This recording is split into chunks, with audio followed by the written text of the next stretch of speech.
Latin America has a rich and powerful history of struggling for independence, sovereignty, and social progress against the imperialist aggression and colonial mindset of the United States.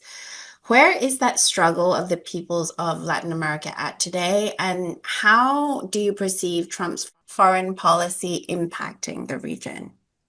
I think Trump's represents a continuation without the mask of the previous US administration's government of interfering very dramatically and sometimes quite brutally in the internal affairs of Latin America. I've read pamphlets about this where they indicate that the number of interventions by the United States in something like 200 years in Latin America is in the region of 180.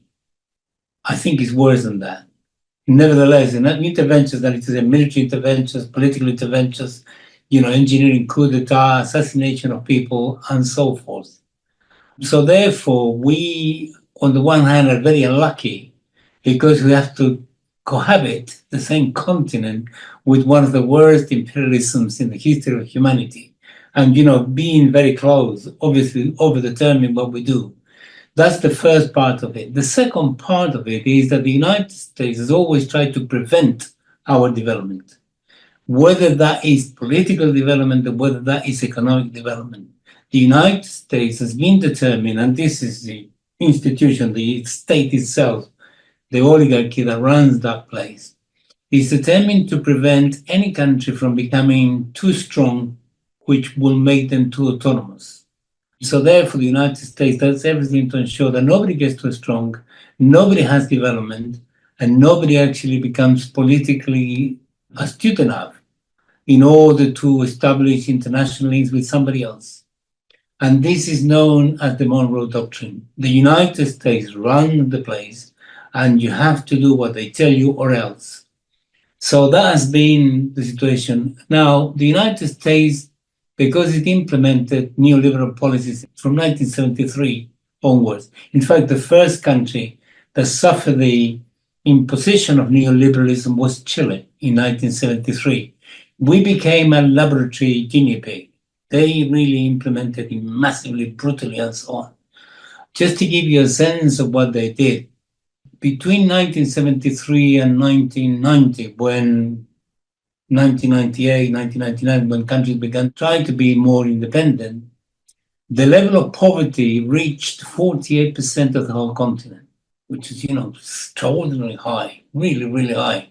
And this was regionally very unevenly distributed.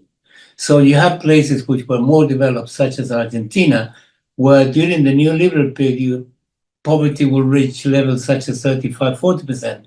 But you have countries such as Honduras, or Central America, where the level of poverty reached 77, 82%, 83%.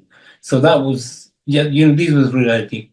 But worse than that, in that what we call the neoliberal night, which lasted 30 years, the United States not only applied this brutal method of economics, which is neoliberalism, but it sustained it and upheld it with brutal violence. In Chile, they assassinated 5,000 people, under the Pinochet dictatorship during 17 years. In Argentina, next door, in 6 years, they assassinated 32,000. In Nicaragua, having the audacity to carry out a revolution against one of their cronies, US cronies, Somoza, 50,000 people were assassinated in the proxy war the United States unleashed against them. In Peru, for the same reason, 60,000 people were assassinated. In El Salvador, 80,000. In Guatemala, 120,000. Just to give you an idea of what we were actually contending with. So inevitably, given that people continue to struggle anyway, regardless of the extremely difficult circumstances and extremely dangerous ones as well, we inevitably develop a social vanguard which is quite extensive. And politics becomes quite radicalized and radical, inevitably, because of that. If you want to defend yourself, you want to defend to be able to live, then there is nothing else you can do but fight back. And that's why Latin America is so developed. And from 1998, when Chavez was elected in 1998, it created, well, conditions already existed for a wave of left-wing governments. I won't go into every single one of them because of time, but the whole continent was really extraordinarily developed in terms of left-wing governments that actually nationalized things, that, asserted their national sovereignty, told the United States no, stood up to them, improved the quality of life for people and so on. Just to give you one index of how this manifested itself, this positive thing. In something like a decade, we're talking about 2002, 2003, all the way to something like 2013, 2014, the rate of poverty fell from 44% to 26%. That is to say, something like 100 million people were taken out of poverty.